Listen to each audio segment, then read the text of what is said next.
Welcome back. Now what's tipping the scales of justice? The Luigi Mangione suppression hearing, of course.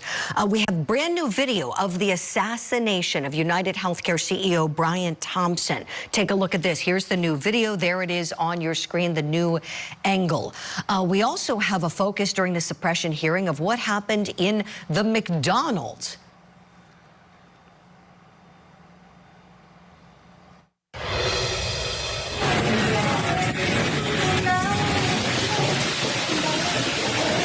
Yes, sir. There you go. Here, put your mask down for me. Yes, sir. Appreciate it. Thank you. Okay. What's your name? Mark. What is it? Mark. Mark? Yes, sir. Mark what? Rosario. Rosario? Someone called tonight. They thought you were suspicious. Oh, okay. Is your ID on you? Yes, sir. Thanks.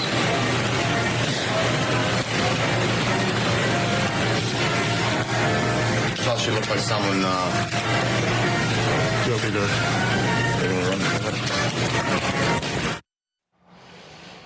And police also found this in Luigi Mangione's bag. The gun, silencer, and a journal all found in there, all looking to be suppressed by the defense team. We'll let you know what happens in the hearing, but let's dig in on these new elements. I want to bring in retired NYPD detective Dan Murphy, also the co-host of the Gold Shield Show. Dan, great to have you on the program.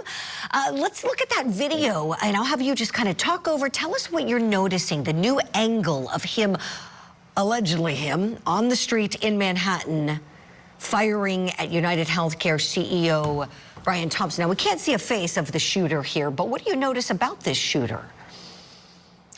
You know, he has done his best to mirror other people in the past who try to hide their face and try to lurk in the shadows, and he did it early in the morning.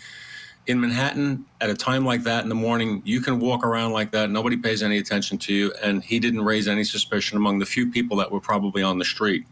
But he laid in wait. He was doing what some people do when they want to kill someone. They lay in wait.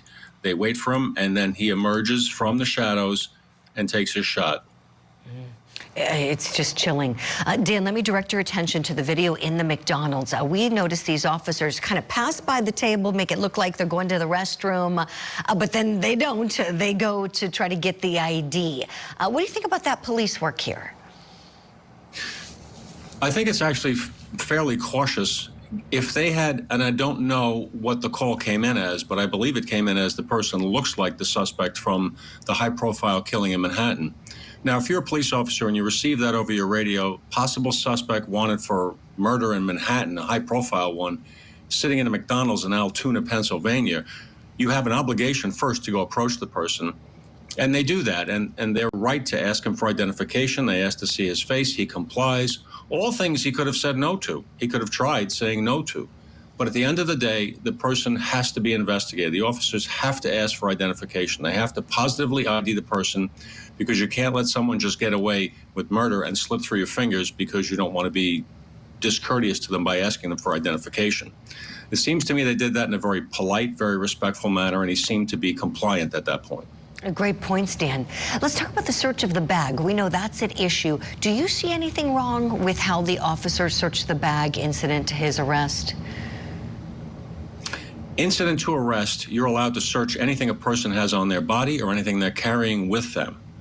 It's called search incident to lawful arrest. You're allowed to do that. You have to do that. It's an inventory search. I'm bringing you into custody. Whatever you have with you has to come into custody as well, because it's your belongings. Now, in this case, they had to search the bag because it was with him. It was sitting right in him. It was in his custody, under his control.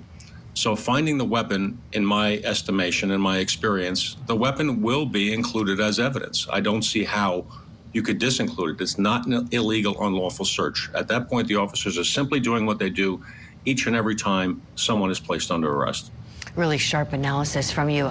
Dan Murphy, at the end of the day, do you think that we're going to see the gun and the journal coming into evidence that the judge is going to agree with you and with me that this search was lawful? I do. I think it is lawful. I don't see anything done improperly.